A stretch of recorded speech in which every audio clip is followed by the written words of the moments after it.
we are facing a major security threat from Afghanistan, and I think in 2024 the level of violence have increased, and it has increased by 289%. When the world believed that this region, Afghanistan, is hosting terrorist organizations, we help the world. We help the world normalize this place. How US is basically funding Afghan Taliban and ISIS networks inside Afghanistan with almost $40 million a week. Our entire reference globally for the last 50 years is Afghanistan. Afghan Taliban, they are giving their check post to TTP to target Pakistan. Pakistan is not a place where anybody can come and attack us. That there is a probability that Iran will be the next target, and they want that Pakistan should be on the right side. Is what India has done. They're rebranding Bangladesh in terms of, these are targeting Hindus. This is a society which is extremist, and this is a society we should look at from that lens. We believe that Maldives, Bangladesh, Nepal, they can't give us the dollars or the money which we can get it from somewhere else. We have blocked our view. 50 channels. 5 shows a day, for instance, and all on adyalajail.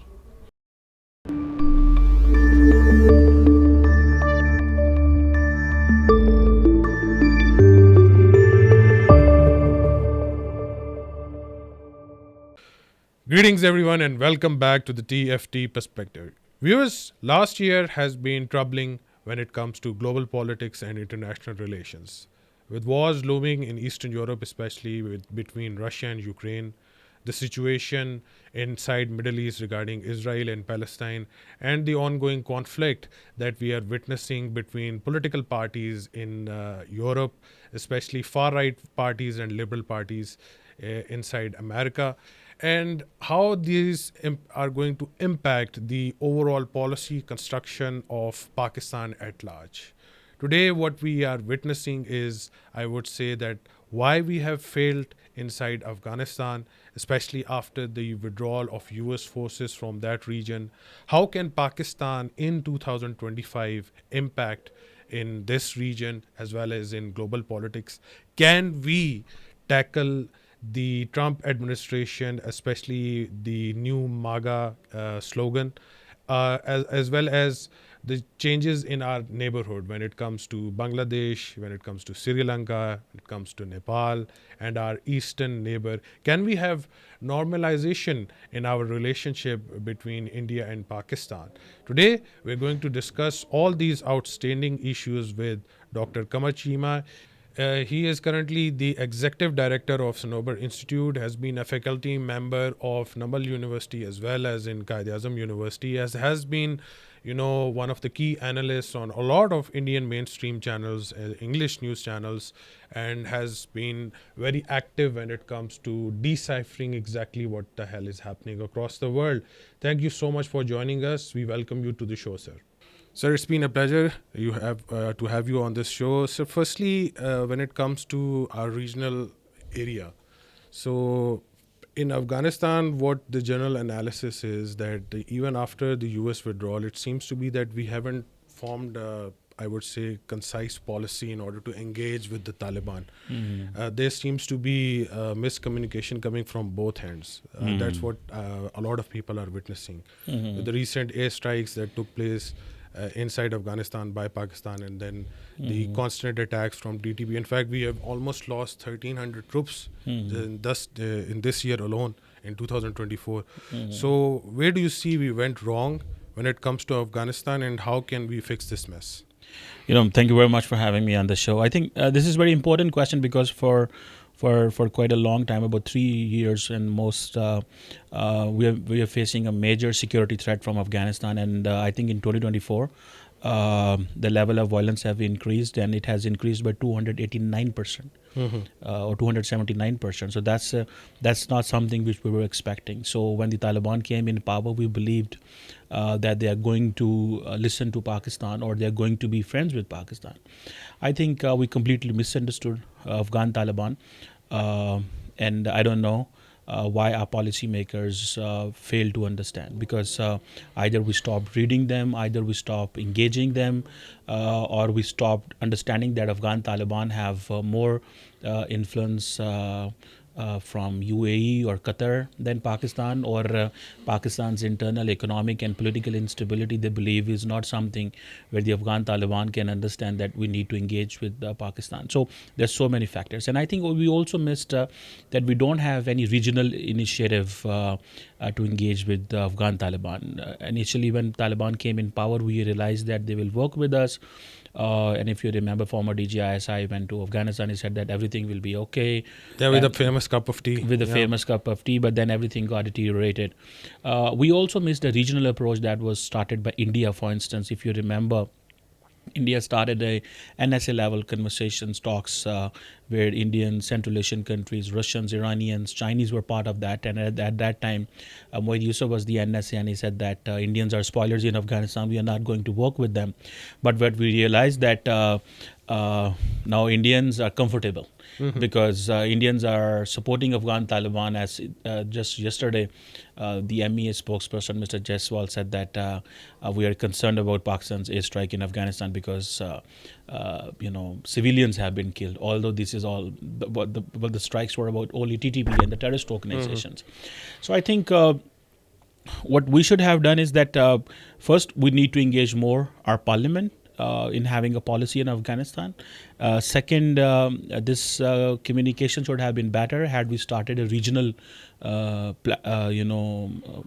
we had a regional apparatus in engaging with Taliban, and we should have had at least a Chinese engagement in Afghanistan. So what we see is that every country wants to have bilateral relations with Afghanistan in best of its terms, but nobody is having any collective approach towards Afghan Taliban. So we are at this point that they are calling TTP as their guests. They are calling them that these are the people who are here migrants. So we have to take care of them. But they are also shifting the lethal TTP militants from the Pakistani border somewhere else inside Afghanistan. Their houses are being built by some of the Muslim countries inside Afghanistan. So I think we could have taken a more better approach had we had a regional approach, had we had our parliament on board, and at the same time had we realized that the TTP is not going to be when we mainstream TTP during Imran Khan's tenure, had we realized it at that time that if we are mainstreaming them, we need to have a record of them, we need to have a data of them, or at first place we should not have them. So I think since our decisions are not primarily taken in the parliament, decisions are taken by a few individuals.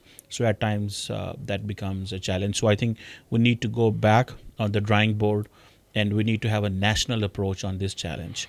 I think that will have a way other than forward. that, do you think that there is some truth to what Defense Minister Khwaja Asif mentioned that, for rehabilitation of TTP and affiliated groups inside Afghanistan, Taliban wanted around 10 billion rupees for that to happen. Previously, we also witnessed how the previous government, including, the previous army chief as well, the establishment wanted to re-establish TTP back inside Waziristan and these areas in order to have a peace accord with them.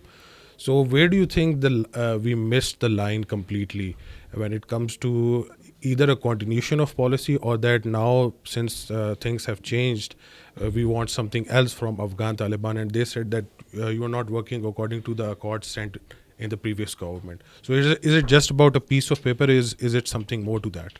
I think when it comes to the question of 10 billion rupees, I think Pakistan can give this money in case Afghan Taliban do agree on this, that the TTP is a terrorist organization and they are hitting, Pakistan. They are targeting the Pakistani military. So they must accept that these are terrorist organizations. This is a terrorist organization. This is not something you can call this. These are migrants or these are your guests. So we can help them have their guests move away from the Pakistani border, somewhere inside the Afghan territory, if the Taliban accept this, that this is a terrorist organization. But yes, if they believe that they need TTP to fight with Islamic State, okay, that's fine. But at least they should be open and they should talk more carefully on this. On this question of clarity, in my understanding, we must If you remember during the former Prime Minister Imran Khan's tenure, we had an OIC conference here. We wanted to help Afghan Taliban. So can't we have that kind of a mechanism? And remember, sir, one thing.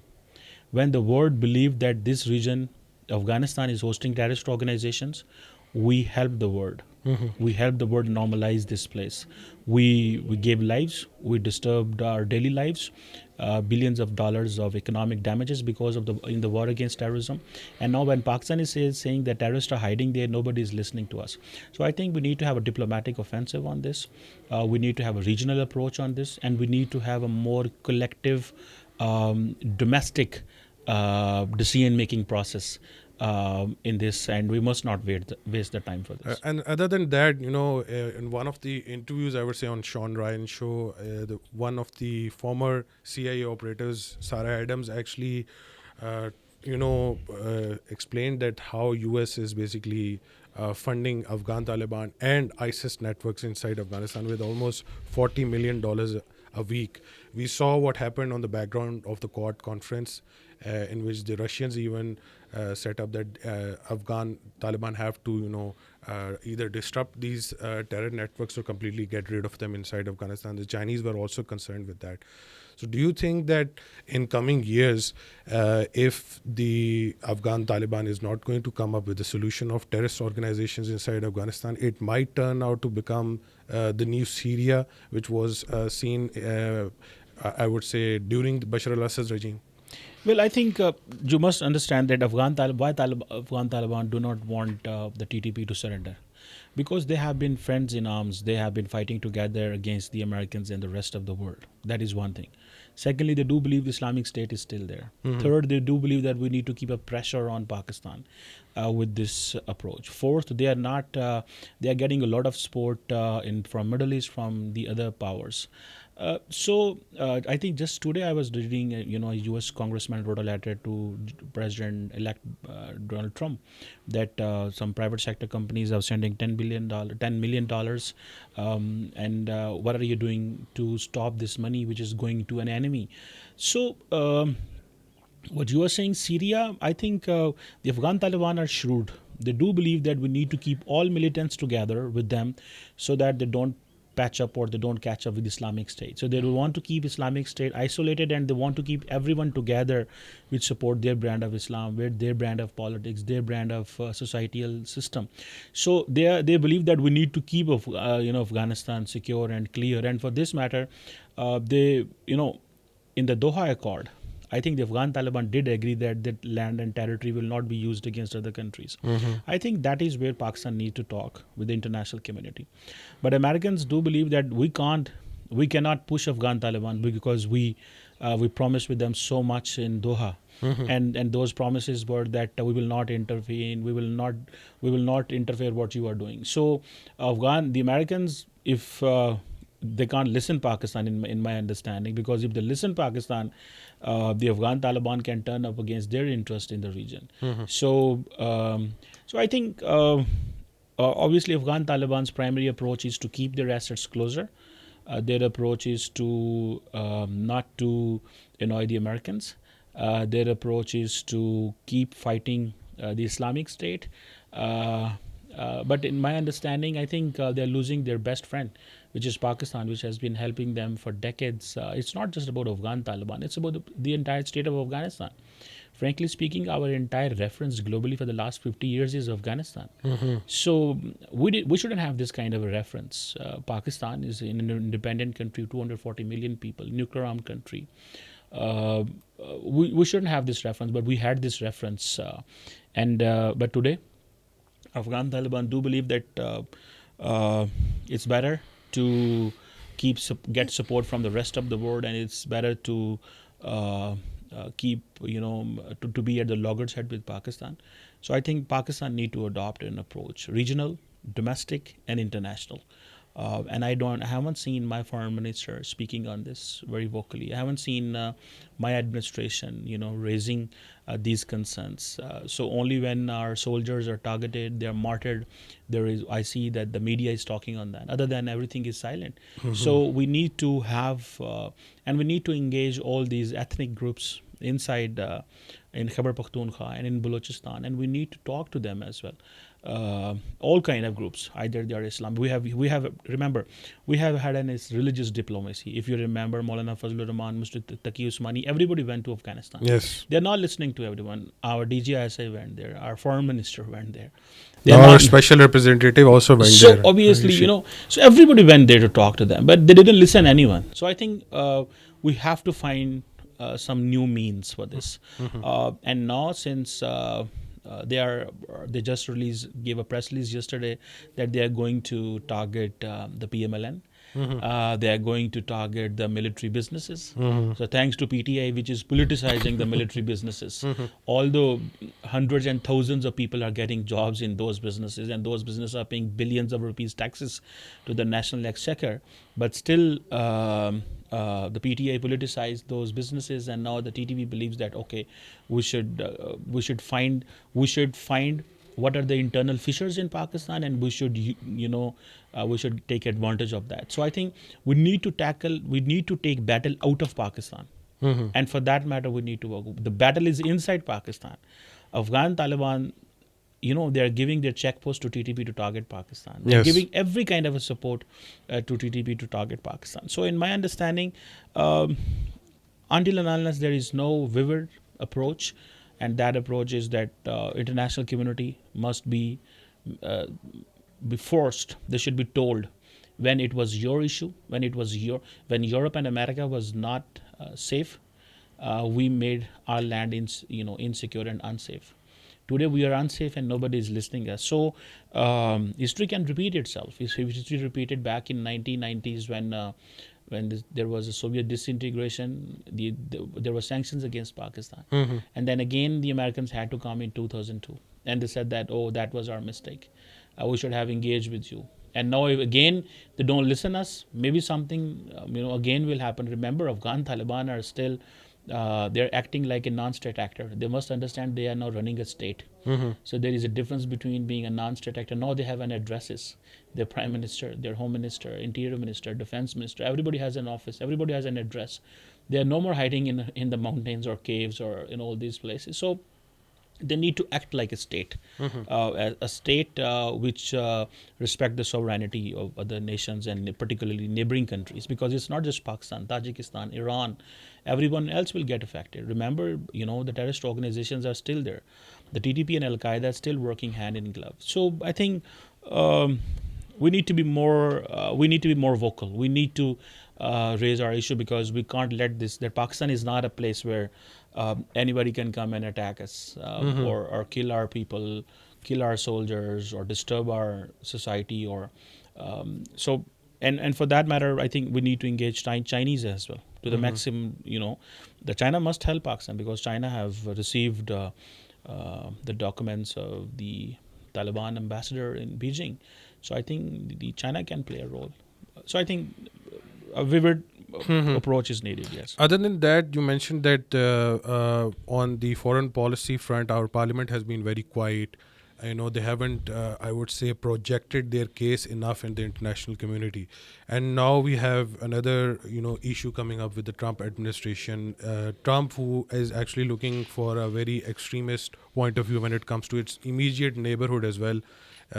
He has named Canada 51st state of the United States, and it's usually called Justin Trudeau as a governor in his tweets. So keeping in view how things are in Afghanistan and how in a peculiar situation our foreign policy is, how can we come in terms and convince the Americans that this is the mess they have left behind, and in some areas they are actually funding the Afghan Taliban as well, and they have to end this, otherwise things are going to look bleak. How can we communicate with such an administration, especially what we had witnessed, the fiasco between Richard Grenell and our immediate political leaders? Well, I think as far as the Richard-Grenell issue is concerned, that is purely political. But as far as asking the Americans or the Trump administration that how they should talk, they should help us in what's going on in Afghanistan, I think the Trump administration, they must be informed, communicated, and that communication should be that we have been partners together, and since The previous administration, I think the Biden administration, which is still there, they have raised this issue of long-range missiles.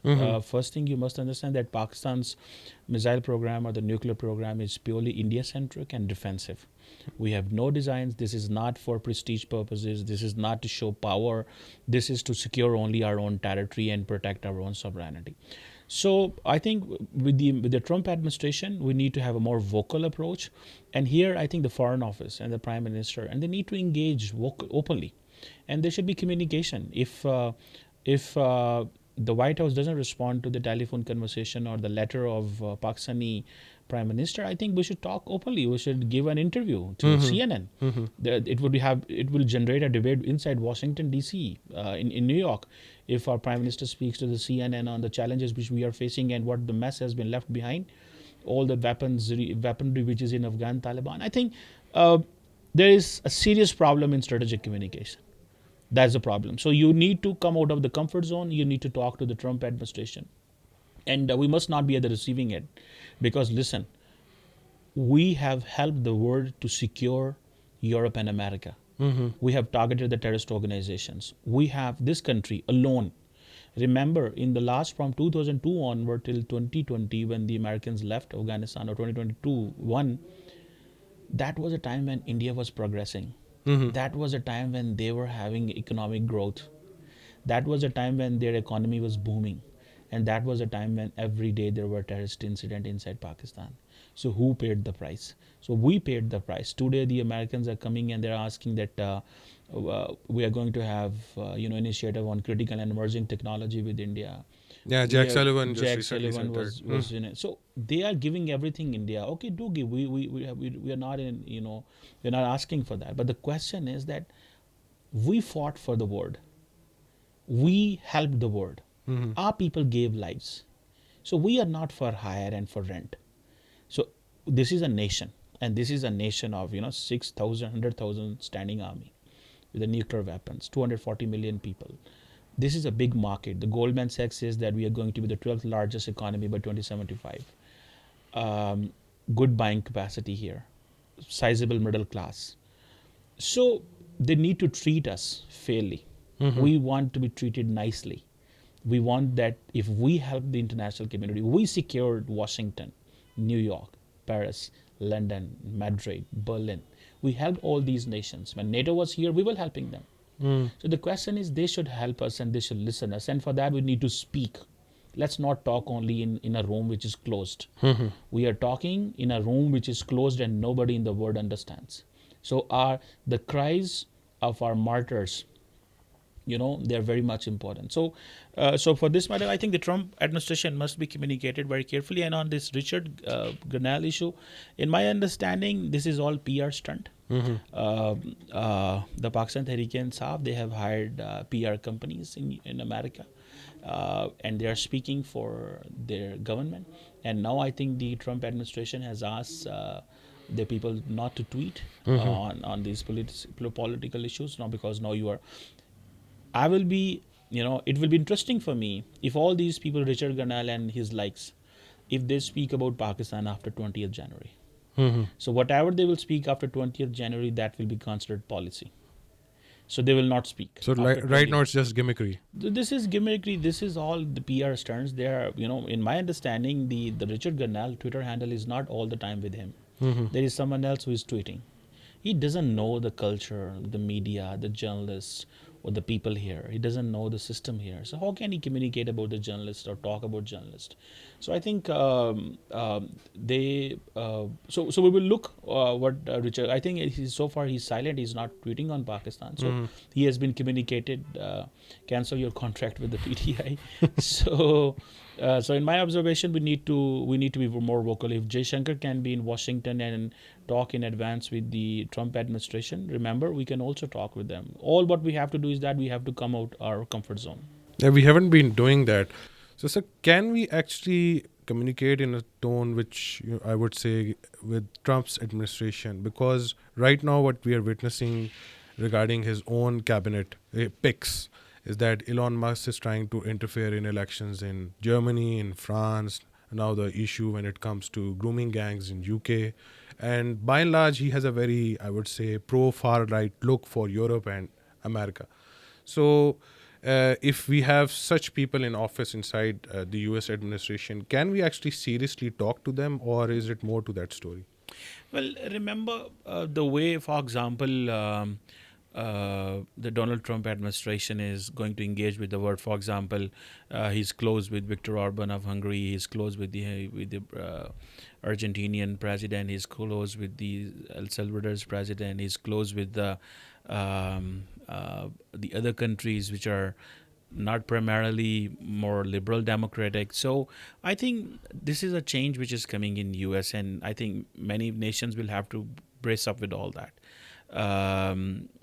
First of all, they said that, we are going to sanction, for instance, China with the 50% tariffs. Then they said that 25% tariffs. Then they said that, okay, we are going to make Canada 51st state of the United States. How a US president can talk like this? So I think this is a new system. We need to, the people should start learning to live with this. For example, the Europeans, just recently I remember the Emmanuel Macron was saying that Europe can die too. He gave a speech at the university in France and said that Europe can die too. So you need to be on your own. So let's not depend on the Americans. So I think there is a conversation going on, this rise of illiberal leaders across the world, which have their own opinion, which are outsiders. They are not part of the system. They are not part of the establishment, which is for decades in the American Congress or in the FBI. For instance, for example, Donald Trump got the FBI chief who is very anti-FBI. He said that I'm going to make the museum of the FBI. So forget Elon Musk. And Musk was saying that we don't require around 500 agencies. 90 is enough. Yeah. So they are talking about actually challenging the establishment. So I think they have opened so many fronts. They have only 24 months. Because after 24 months there will be elections, and after just 1 year before the term completes, primaries start. So they have only 24 months to complete the agenda. And remember, the bureaucracies are too big to fail them. So this is something, just see what they do, and just see how they, when Trump was saying that I'm going to put the tariffs on every country, even on Canada. So there was a 1% inflation within the US because he was going to create uncertainty. So whatever he does, that it will create an uncertain world, not just for the world, but for the United States as well. So, okay, what is your agenda as an opposition leader, and what is your agenda as a president? They're two different things, how you react and behave. So I think it will take a lot of time, and for some time. And one thing there should be understanding that these conservatives are going to take over the world for some time. In America, you see that in France, for instance, Marine Le Pen, they made her to lose. Then in Italy, you can see that. Even in Germany, the AfD is seeing a very big rise. Germany. So in Canada, the conservatives will be back. So I think the conservatives are coming back around the world. And it's just a matter of time we can see that either they can deliver or this is all just sloganeering.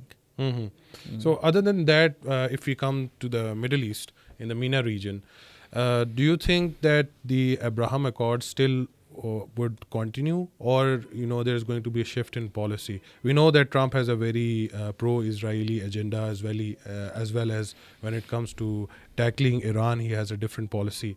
So what Saudi Arabia and Iran had witnessed in this Middle Eastern conflict, and they had an accord of themselves as well. Where does Pakistan stand in all this issue? Is US, Israel and its allies going to attack Iran in coming years, or they have a policy to actually reduce Iran's influence in Iraq and Syria? What we had witnessed in Syria, is this going to take place in Iraq as well? And will the final sword be hanging right on Iran's throat? Well, I think this is an important, the everybody is talking on this, that look, in Gaza, the Hamas is weak, and then Hezbollah is weak, and the other major proxy, Houthis are left in Yemen. So, and then Syria, they lost. So the entire supply chain in Hamas, or in Gaza, or in Lebanon, that is lost. So obviously, Iran has lost what it was not expecting. So the 7th October 2022 proved to be, a very lethal thing for all the proxies of Iran. And then, if you remember, Trump came out of this Joint Comprehensive Plan of Action. So he came up with this Abraham Accord. I think what Trump will do is that he believes that I'm not going to start the wars, one thing.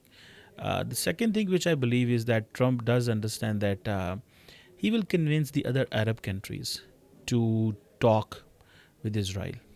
So maybe there could be an Abraham Accord 2.0, where maybe they can have Saudi Arabia, but at the same time, a more stronger Israel, more assertive Israel. How come they're going to become, talk with Saudi Arabia on the terms of the Saudi Arabia? So I think it is going to be a volatile region. The Trump is saying, I'm not going to start wars. The Israelis must be saying that this is the right time to hit Iran because its proxies are weak. Do not give it time to, regroup, and do not give it time so that it gets strengthened again. So it will take some time. But is it feasible? Because what we had witnessed in, I would say, southern regions of Syria, Israel has expanded further into the Golan Heights. They're also concerned of a small-scale exercise held by Egyptian army in the Sinai Central Province. They're now also saying that we are going to take over this region as well. So if Israel has a policy and an expansionist design in the region, they have a lot of units that hold this insignia of Greater Israel on their shoulders as well. How can even Pakistan, which usually looks for, I would say, that directions the Arabs give them when it comes to Middle Eastern policies, going to ensure that Abraham Accord 2 or some kind of scenario like that might uphold and bring prosperity or peace in this region? Well, at the end of the day, I think there is an Iran-Saudi Arabia rapprochement, one thing. The question, the larger question is that what Israel wants. And either Israel will manage United States or United States will manage Israel. This is because there was a conversation in the United States that we can't control, Israel, or Bibi Netanyahu is not controllable. So in my understanding, if Trump has a policy, and that policy of not of an aggression and starting wars, he may like to have more Arab countries to join Abraham Accord. Then secondly, what the analysts are speaking, this pressure on Iran tells that the pressure on Pakistan on these long-range missiles tells that there is a probability that Iran will be the next target, and they want that Pakistan should be on the right side, which they believe is right side is to supporting them. So Pakistan should stay neutral and not take this religious war, or not take it as a war that a neighboring Islamic country is being targeted. So in my observation, everything is possible. Abraham Accord 2.0 is possible. Further, Israeli aggression is possible. But remember, if Iran is targeted, it will be a big victimhood card when Iran will play along all these Islamic nations, which has a sizable Shia population. So it will unleash a new unrest in Middle East. Iran will not then. So Iran's job is to keep the war out of Iran. But if the war is inside Iran, then Iran will unleash the war inside the all Islamic countries which have a Shia population, and they have that kind of an ideological, political connections there. So obviously, one has to understand this very carefully. But obviously, Israeli is not like that Hamas and Hezbollah to get strengthened again. So how Iranians will respond to this, how prepared they are, how they are going to respond to any aggression if it comes, and how selectively the Israelis will be, only time will tell. But in my observation and assessment, I think more Arab countries will join Abraham Accord. If we look at the neighborhood, when it comes to India, it had a very strong neighborhood policy. I would say that mostly the countries remained subservient to what Indian designs were, especially in Nepal and Sri Lanka. and I would say during Sheikh Hasina's Bangladesh. Do you think that right now, when there is a lot of enmity when it comes to Nepal against India, Sri Lankans have a new government here now, there's an opportunity there as well. And what we are witnessing in the new Bangladesh, is this an opportunity for Pakistan as well, is to open up this, I would say, diplomatic circle against India? Or is this going to be again the same situation when it comes to how we failed in Afghanistan? India has also failed in Bangladesh. Well, I think Pakistan's approach for the region is very defensive. If you remember that the SARC is dysfunctional, and Pakistan never did. Pakistan doesn't have an even approach to convince all these countries, let's reactivate SARC. So the only conversation in the last 10 years where the Muhammad Yunus is speaking of reviving SARC. So Pakistan's approach is defensive, one thing. Second thing is that if you just look at all these countries, what India has done, India has redefined the neighborhood. And that is, they're talking about BIMSTEC, Bay of Bengal Initiative in the multi-sectoral cooperation. They have this Colombo Security Conclave. So they have redefined their neighborhood, minus Pakistan. Everyone else is part of that. So and then they look at Pakistan. For instance, if Sri Lanka has an economic issue, who came to rescue them? India. If Maldives had an economic issues, who went there to rescue them? It is India. Just yesterday, the Maldivian foreign minister was in India. He said that it is India which is the first responder in Maldives. No other countries, even not China, not Pakistan. So I think Pakistan's approach is very defensive. We only believe that we need to get closer with the Middle East or Europe and all these, and America. That's where we have been thinking mostly. So we have to bilaterally engage with all these countries. Yes, there is a challenge for India in terms of Bangladesh. The investment the Indians did in Bangladesh, it's all drowned. Hasina is gone. Now India is rebranding Bangladesh as an extremist society.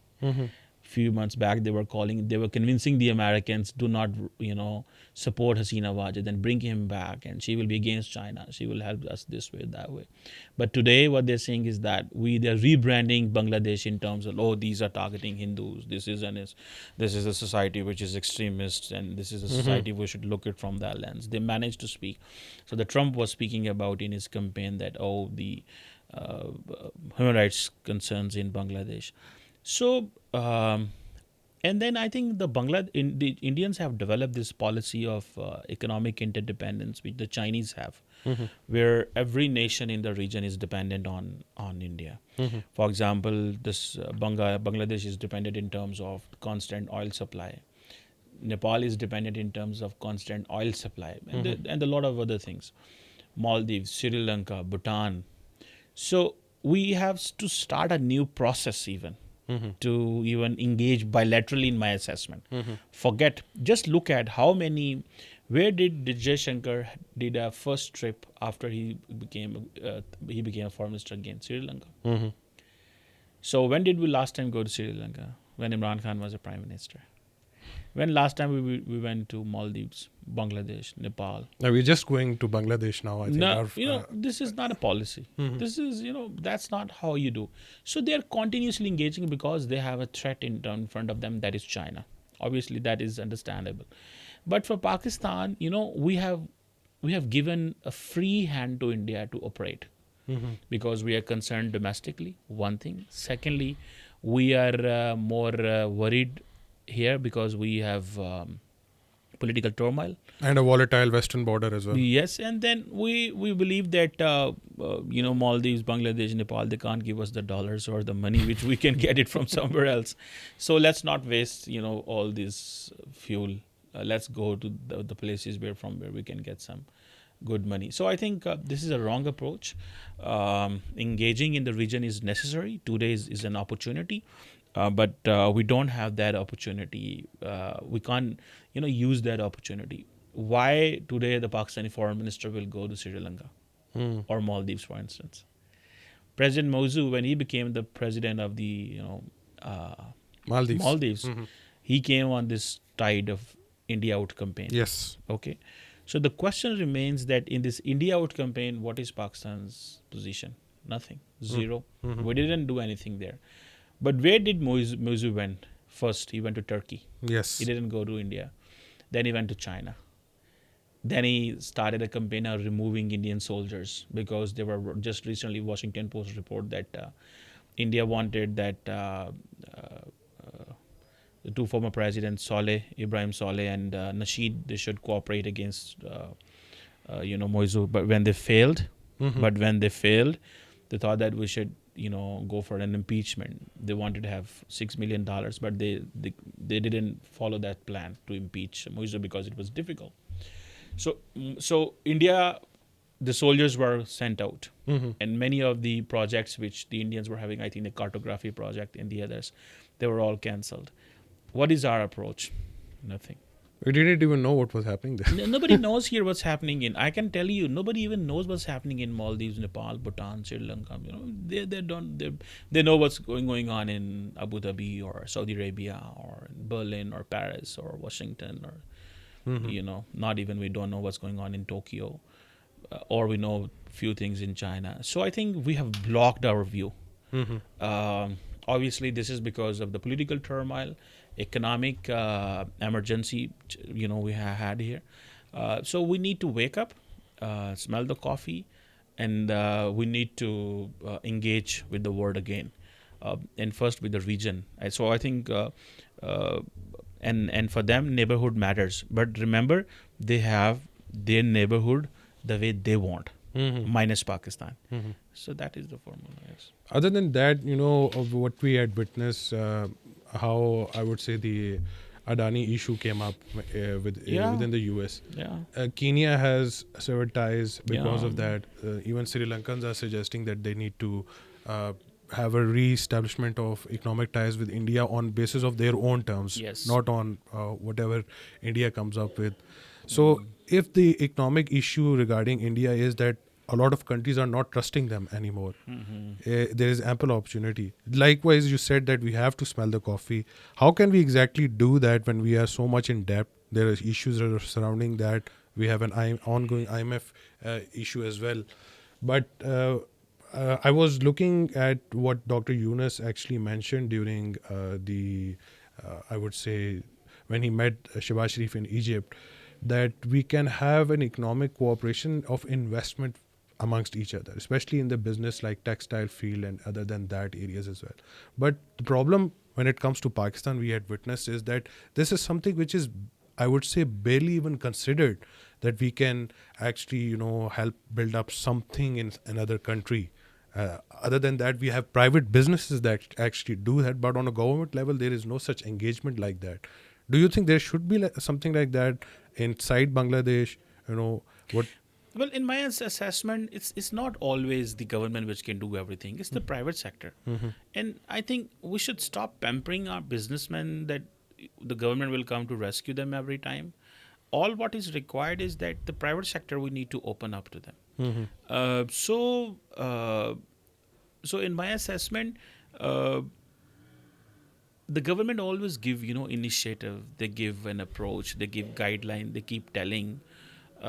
So for the region, obviously we can do much more in terms of asking Pakistan's private sector. For example, just with Bangladesh, for instance, there could be a lot of societal linkages. For instance, with Sri Lanka, there could be societal linkages. We have here we can have religious tourism with the Sri Lankans, and with Maldives, again, sizable Muslim population. Even if you want to look it from that lens, and then tourism you want to promote, we need to create such kind of packages for the Europeans if they come Pakistan, and they can go Maldives, and if they go Maldives, they can come Pakistan. There could be a lot. Our lawfare is not like that, unfortunately. but I think then you have to create bilateral treaties. There's a lot which could be done. You have to think out of the box. Remember, this is a country which has a growing population. You can't go by the book all the time. You have to empower your community, your society, your people. And obviously, we are a security state for decades, and the security thing comes up whenever we start doing something. But definitely, there is a cost for that, and that cost is that we have ceded all the space to Indians. And it's not that even in India, the government is there, but remember there are 800 million Indians who are getting the food, wheat every month from the government, every month. So that you can remember that the level of or the number of Indians which are dependent on the government. So it doesn't mean that the entire India is performing all wonderfully. Just go check their schools in villages, check their hospitals, check. But that's a successful story. India is a success story because it is having a political stability, and that is helping them. So I think we need to reconnect with the region and re-engage. And for that matter, even we need to reconnect with the Indians without even engaging with the government. And those connections could be established at the societal level. For instance, all these singers, for example, Diljit Dosanjh can go to Canada. Why can't he come to Pakistan? Majority of all these singers, they go across the world. Why can't we have them in Lahore, Karachi, Islamabad? They can come, they can make millions from here because we need to transform our society. So there's a lot which could be done, but think out of the box, get out of all this security situation, security, because it's stops businesses. It doesn't create that favorable picture of ours. And then obviously the leadership, they should start thinking other than Middle East, Europe, and West and China and all. I mean, this. we don't even think about South America at all. Forget it's South like America. A distant world which is in another universe. This is not the word for us. This is not. We only had our embassies there, and even we had this engaging Africa policy that was to counter India in Africa. So even our diplomats don't want to go to Africa because it's not very lucrative to be in all these Central African republics. What to do there? What not to do there? It's just there to spend hard areas. Their hard area. Their loins there, deserts there. And they had this hard area allowance for the diplomats. So I think a lot could be done, and so need to come out of the comfort zone. Okay, last question would be, you talked about India having political stability, a word that is out of our dictionary, in fact, when it comes to Pakistan. In this year, can we have that, and in what space can we actually have political stability in Pakistan? Is it that we have to sit together, especially when it comes to political parties at large, or the military establishment as well? I think everybody needs to sit together. And remember, in our system, in our culture, I think every night when I look at media, what does media talk? Has media ever thought to speak on the Ministry of Commerce, Ministry of Industries, privatization, what's going on in governance, what the PS is doing, what the police is doing? Our problem is that we only focus on one story, and that story is what's going on inside the adyalajail. The question is, that is not the end of the world. This is a nation of 240 million people. Please, for God's sake, 50 channels, 5 shows a day, for instance, and all on adyalajail. We need to get out of this mindset. There is a lot which is going on other than this adyalajail. So I think our society is so much politicized. We like to talk about politics on dinner, on food, on marriages. Even our songs at the marriage ceremonies are political now. Even if the People's Party's song or the PTI songs or the PMLN songs being played at the marriages. So this is a politicized society. We can have a political stability if things go the way they are going. Need not to engage new actors, those who are outside the game. So let's have 5-10 years political stability, and this is a new normal in this country. And let's celebrate this new normal. And the media should start questioning the babus, the bureaucrats, the politicians who are running the affairs. I think the bureaucracy and the politicians who are ruling, they are in a good position because nobody questions them what they are doing. The media houses, they don't break stories on what's going on in privatization ministry or in other ministries, what's going on in maritime affairs. So there's a lot what we can talk. So and we should talk. So come out of this political stories, or the person Imran Khan is in jail. He may be in jail. I don't want to comment on that, but there are other topics which we should be talk. And I think this should be the new normal. For us, where we have seen that all opposition is in jail, it should have been a new normal for us, because this is happening in every time. When Imran Khan was in power, the opposition was in jail. So when now people are having power, Imran Khan is jail. So this should be a new normal rather than this should be an abnormal situation. So let's accept it. And I think our economy is performing better. The interest rate has come down. The what we call your inflation is down. So we have to have a stability and we have to have development. This is what is required, and I think we can have that. Sir, it's been a pleasure. Thank you so Thank much. you very much for having me. So we have to have stability, as well as when it comes to ideologies, we have to move on from that aspect. So that's it for today, folks. Please do leave a like and subscribe our channel. Thank you so much for watching us. Bye bye.